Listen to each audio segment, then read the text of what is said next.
So, der GR Yaris ist so Hype, sogar ich darf einen fahren. Aber eigentlich, wenn du überlegst, das ist das schwächste Auto, das wir jemals auf dem Channel hatten. Abgesehen vom Touran. Recht beeindruckend, nicht?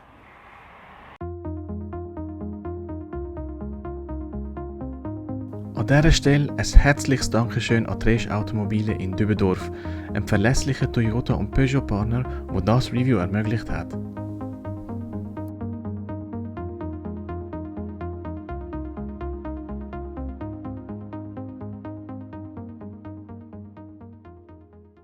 Der Vorteil am ganzen Hype ist, dass ihr schon alles über das Auto wisst.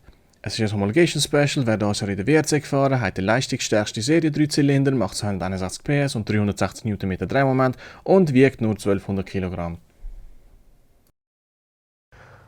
Und er sieht super aus. Schaut euch nur mal die Proportionen an. Und die riesigen hinteren Radkasten. Und es hat sogar ein Carbondach. Wenn ein Auto auf so einem Michelin dahergerollt kommt, weisst du, dass es keine halbe Sache macht. Um den Bonbon-Look von diesem Jahr abzurunden, hat er jetzt rote Felgen bekommen. Die sind aber nicht aus dem offiziellen Zubehörkatalog. Ich liebe es wie Toyota, der Erfinder von Kanban. Der Prozess von «Ich will einen GR Yaris» zu «Ich habe einen GR Yaris» optimiert hat. Und zwar kannst du in 5 Sekunden durch den Konfigurator. Du hast eine Auswahl von 4 Farben und eine davon ist das, wie ich finde, ziemlich hübsche Platinum Weiß Pearl. Und ob du noch Zusatzausstattung willst. Falls du das willst, gibt es das Premium-Paket oder das Circuit-Paket. Das war es. Das Fahrzeug hat das Premium-Paket, das das Auto ein bisschen alltagstauglicher macht.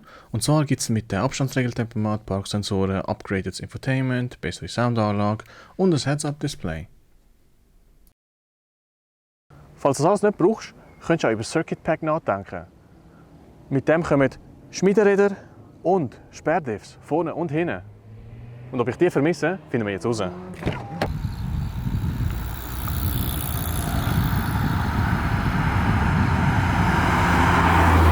Wir haben schon ein Problem. Die Sitze sind komfortabel und haben einen guten Seitenhalt. Aber irgendwie stimmt die Fahrposition nicht.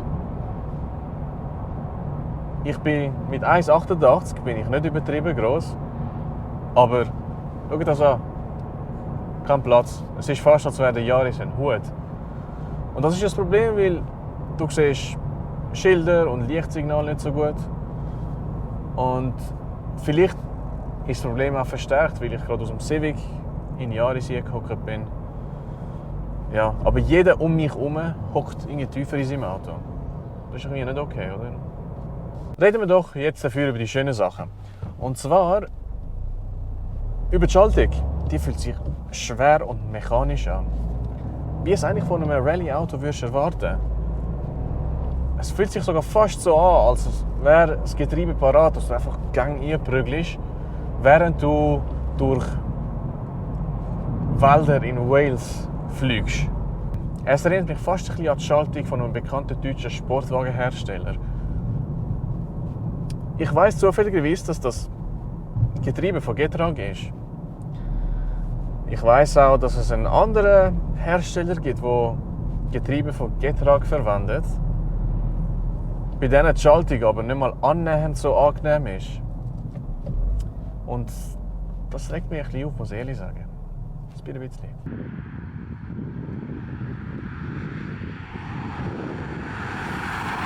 Mir gefällt, dass das Lenkrad und Schalthebel nah beieinander sind. So bist du schnell vom Lenkrad, schnell auf dem Lenkrad. Und das ist wichtig, weil die Lenkung ist eher auf der strafferen Seite. Aber es ist plausibel, es macht Sinn. Und es zeigt auch, du brauchst nicht 1000 Modi für das Lenkrad.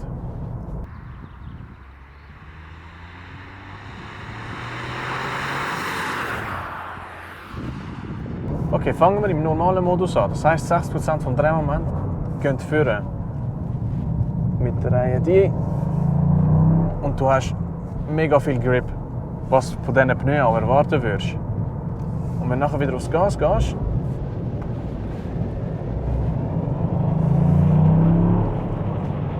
wird die Vorderachse nicht nervös, auch wenn du das Sperrdiff nicht hast.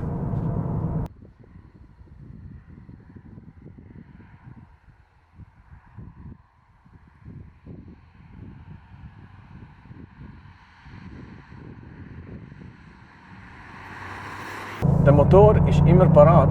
Das heisst, du kannst dich aus Kurven raus katapultieren. Und die ganze Choreografie wird von vielen Motorengeräuschen begleitet. Vieles davon auch durch die Lautsprecher. Aber das Gute ist, wenn dein rechter Fuß sich beruhigt, macht das auch Motorengeräusche. Ich bin der Meinung, dass Tausende von PS und Carbondächer und Sportpneu eigentlich nicht viel wert sind, wenn du kein Vertrauen hast in die Vorderachse. Der GR Yaris gibt dir das Vertrauen aber. Und er gibt dir das Vertrauen auch, um in den Sportmodus zu wechseln. Das heisst, 70% vom Drehmoment geht an die Hinterachse. Machen wir das mal und schauen, ob es einen Unterschied macht.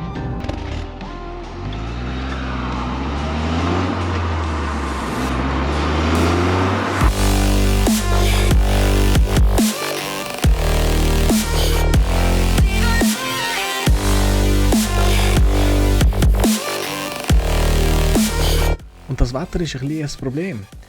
Letzte Woche haben wir den Formentor noch unter winterlichen Bedingungen getestet. Und jetzt ist 20 Grad. Und der Michelin ist nicht bekannt dafür, dass er gerne loslässt. Schon gar nicht, wenn es so warm ist.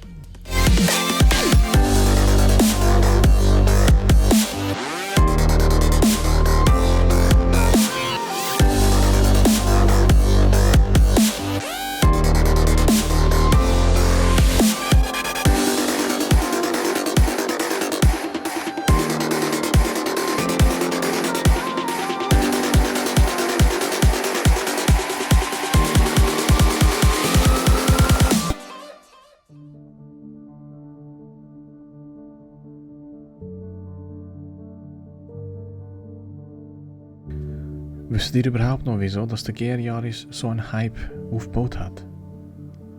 Ich auch nicht. Aber tun wir das Ganze mal destillieren.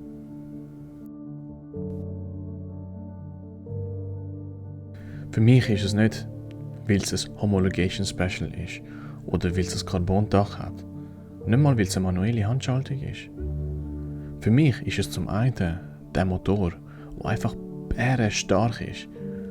Und so wirkt, als wäre er eigentlich viel leistungsstärker als die 261 PS vermuten lassen.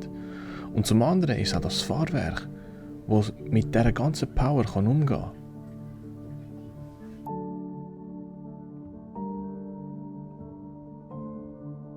Ich finde es super, dass Toyota wieder Fahrerautos macht. Und ich hoffe, dass der GR86 in eine ähnliche Kerbe schlagen wird. Toyota, macht das!